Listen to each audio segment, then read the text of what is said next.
Hi, this is Lynn Fox again, and we are continuing with TESA, Teacher Expectation and Student Achievement. Today we are going to focus on interaction number 7. Now we have gone through at least 2 interactions in each of the 3 strands. So we're calling on students, engaging them, getting them involved. We're giving them good feedback, and we have dealt with some of the personal regards or the affective aspects of our classroom and being engaged with our students. So now we go back and focus on getting students engaged again. The first thing we did was we called on them randomly, any way we could, so that we called on more and more students, not just the students that raise their hands or the high achievers that want to be acknowledged, but all students. Then in this area of equitable opportunities to respond, we then went into individually helping students that did not get it correct, are not on the right path, and need some assistance, and making them feel that they are comfortable to go and get the help that they need, ask for it, and receive what they need to be able to learn and grow. This third area is called latency, Latency. And what does that mean? Well, basically what it means is wait time. We ask a question and then we expect a response. Now here's something really interesting about this. With high achievers, we give them a lot of wait time. Why? Because unconsciously or consciously, we think that they know the answer. And if we give them enough time to come up with the answer, they will. With low achievers, we do just the opposite. We give them about half the amount of time that we give a high achiever to answer the same question. Kind of crazy, isn't it? So here's what we're going to do, is we're going to make some modifications in how we work with our students. First of all, when we think of latency, let's think of specific time. And the time that I want you to think about is 5 seconds. That's 1, 2, 3, 4, 5. It's not a very long time. We call it thinking time. So our goal is to, when we call on any student, we are going to give them enough time to answer correctly. And we are going to give them at least 5 seconds if they need it. Now with low achievers, so often we only give them about 2.5 seconds. Now this is really pretty specific research. Could you answer the question in half the amount of time that it needs for you to actually think of an answer? No.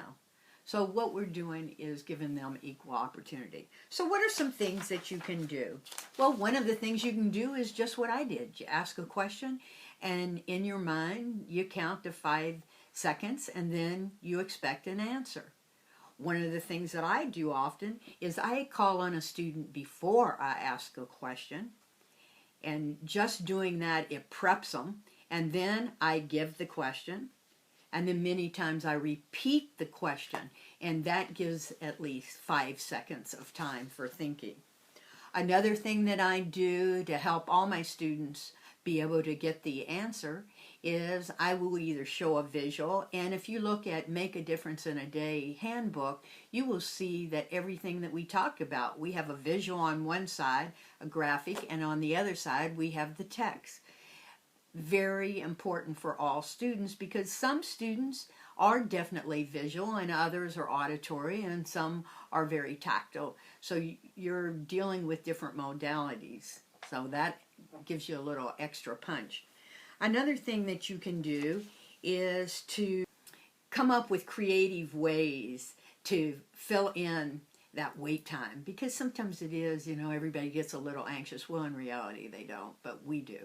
And one thing you could do is ask a question, and then walk over to the chalkboard and pick up a piece of chalk and an eraser, and then turn around and ask the students the question again, and you've given the individual that's going to be answering that question some thinking time. So that's just a little clever idea. It can go along with proximity. So you could walk over to a group of students in the classroom, kind of check what they're doing, and then look up and request the answer. So one of the things about wait time is being creative in how you feel that time so that people aren't so aware of it. Good luck on this, and Sandra has a lot of other wonderful ideas to share with you to make this work in your classroom, whether it be as you being a sub or beginning teacher or a veteran teacher.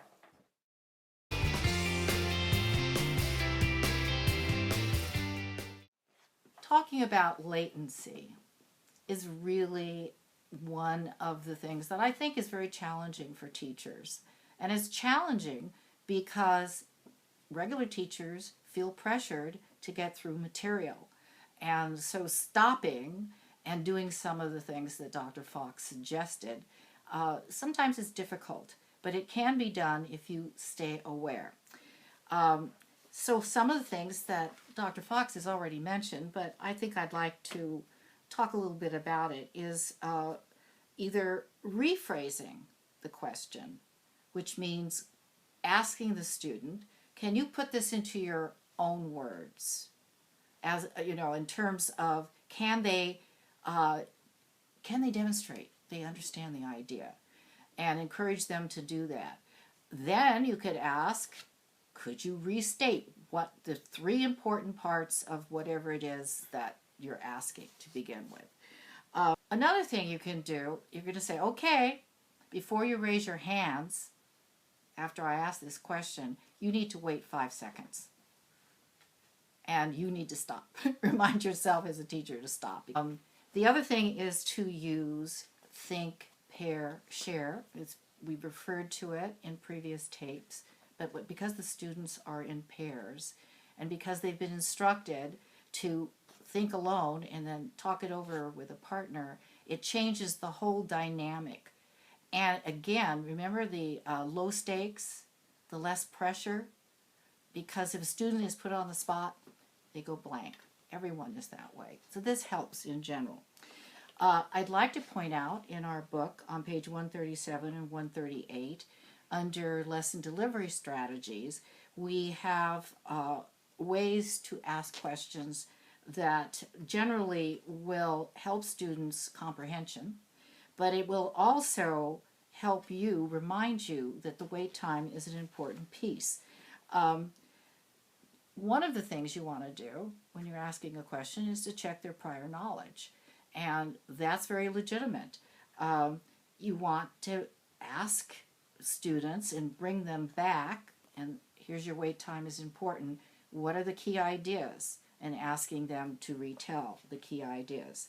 Remember, it's amazing that we don't give people time, and it's something in terms of being able to help students, and especially low achievers, English language learners. They all need support, and they have to feel that they can answer. So hopefully you will try some of these techniques, and just remember that wait time is something that all of us need, whether we're a student or a teacher.